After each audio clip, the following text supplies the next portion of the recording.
السلام علیکم ورحمۃ اللہ وبرکاتہ۔ نبی صلی اللہ علیہ وسلم کی ہجرت۔ جب نبی صلی اللہ علیہ وسلم کے قتل کے مجرمانہ قرارداد طے ہو چکی تو حضرت جبرائیل علیہ السلام اپنے رب و تبارک و تعالیٰ کی وحی لے کر آپ صلی اللہ علیہ وسلم کی خدمت میں حاضر ہوئے اور آپ صلی اللہ علیہ وسلم کو قریش کی سازش سے آگاہ کرتے ہوئے بتلایا کہ اللہ تعالیٰ نے آپ صلی اللہ علیہ وسلم کو یہاں سے روانگی کی اجازت دے دی ہے۔ یہ کہتے ہوئے ہجرت کے وقت کی تعین بھی فرما دی۔ آپ صلی اللہ علیہ وسلم یہ رات اپنے اس بستر پر نہ گزاریں جس پر اب تک گزارا کرتے تھے۔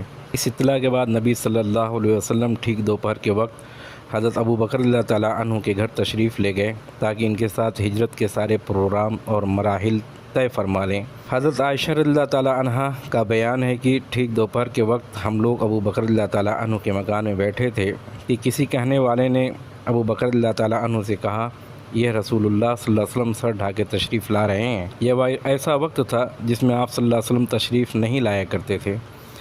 ابو بکر اللہ تعالیٰ عنہ نے کہا، میرے ماں باپ آپ پر قربان، آپ صلی اللہ علیہ وسلم اس وقت کسی اہم معاملے ہی کی وجہ سے تشریف لائے ہیں۔ حضرت عائشہ رضی اللہ تعالیٰ عنہ بیان کرتی ہیں کہ رسول اللہ صلی اللہ علیہ وسلم تشریف لائے، اجازت طلب کی، آپ صلی اللہ علیہ وسلم کو اجازت دی گئی اور آپ صلی اللہ علیہ وسلم اندر داخل ہوئے۔ پھر ابو بکر اللہ تعالیٰ عنہ سے فرمایا، تمہارے پاس جو لوگ ہیں انہیں ہٹا دو۔ ابو بکر اللہ تعالیٰ عنہ نے کہا، بس آپ صلی اللہ علیہ وسلم کے اہل خانہ ہی ہیں، آپ صلی اللہ علیہ وسلم پر میرے ماں باپ فدا۔ اے رسول اللہ صلی اللہ علیہ وسلم، آپ نے فرمایا، اچھا تو مجھے روانگی کی اجازت مل چکی ہے۔ ابو بکر اللہ تعالیٰ عنہ نے کہا ساتھ، اے اللہ کے رسول، میرے باپ آپ صلی اللہ علیہ وسلم پر فدا ہوں۔ رسول اللہ صلی اللہ علیہ وسلم نے فرمایا ہاں۔ اس کے بعد ہجرت کا پروگرام طے کر کے رسول اللہ صلی اللہ علیہ وسلم اپنے گھر واپس تشریف لائے اور رات کی آمد کا انتظار کرنے لگے۔ ادھر قریش کے اکابر مجرمین نے اپنا سارا دن مکے کی پارلیمان دارالندوہ کے پہلے پہر کی طے کردہ قرارداد کے نفاذ کی تیاری میں گزارا۔ اس مقصد کے لیے ان کا اکابر مجرمین سے 11 سردار منتخب کیے گئے، جن کے نام یہ ہیں: ابو جہل بن ہشام، حکم بن عاص، عقبہ بن ابی معیط، نضر بن حارث، امیہ بن خلف، زمعہ بن الاسود، طعیمہ بن عدی، ابو لہب، ابی بن خلف، نبیہ بن الحجاج اور اس کا بھائی منبہ بن الحجاج۔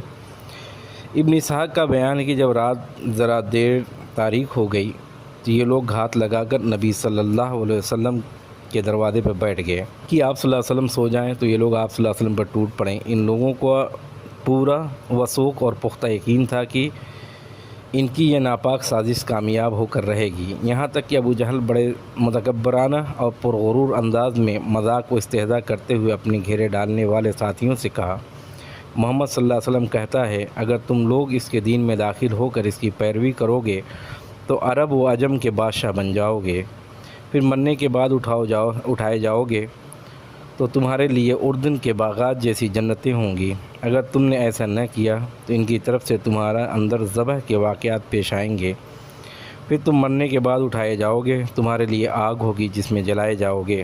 بہرحال اس سازش کے نفاذ کے لیے آدھی رات کے بعد کا وقت مقرر تھا، اس لیے یہ لوگ جاگ کر رات گزار رہے تھے۔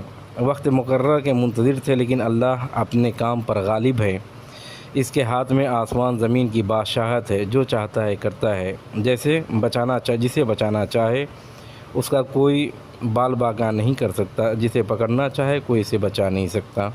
چنانچہ اللہ تعالیٰ نے اس موقع پر وہ کام کیا جسے ذیل کی آیت کریمہ میں رسول اللہ صلی اللہ علیہ وسلم کو مخاطب کرتے ہوئے بیان فرماتا ہے۔ وہ موقع یاد کرو جب کفار تمہارے خلاف مکر کر رہے تھے تاکہ تمہیں قید کر دیں یا قتل کر دیں یا نکال باہر کر دیں۔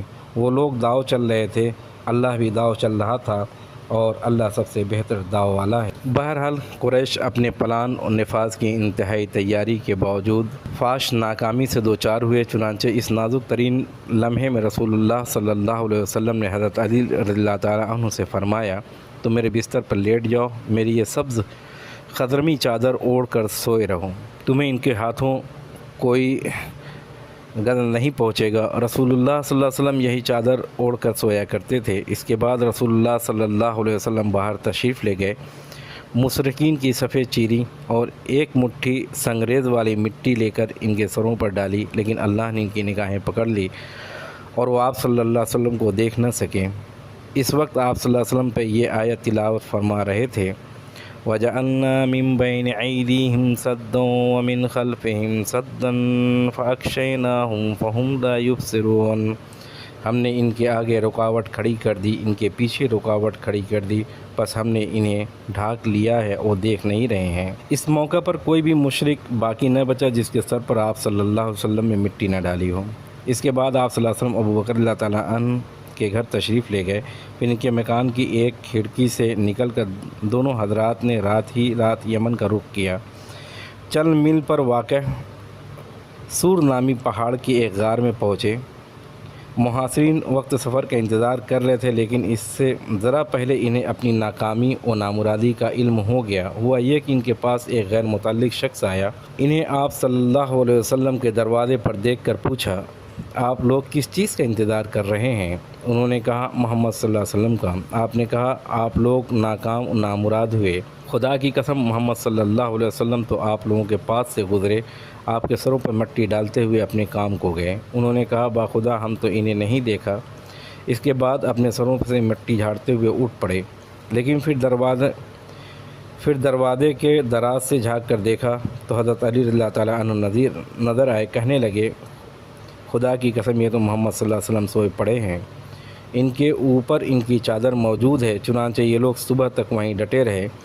ادھر صبح ہوئی، حضرت علی رضی اللہ تعالیٰ عنہ بستر سے اٹھے تو مشرکین کے ہاتھوں کے طوطے اڑ گئے۔ انہوں نے حضرت علی رضی اللہ تعالیٰ عنہ سے پوچھا، رسول اللہ صلی اللہ علیہ وسلم کہاں ہیں؟ حضرت علی رضی اللہ تعالیٰ عنہ نے کہا، مجھے معلوم نہیں۔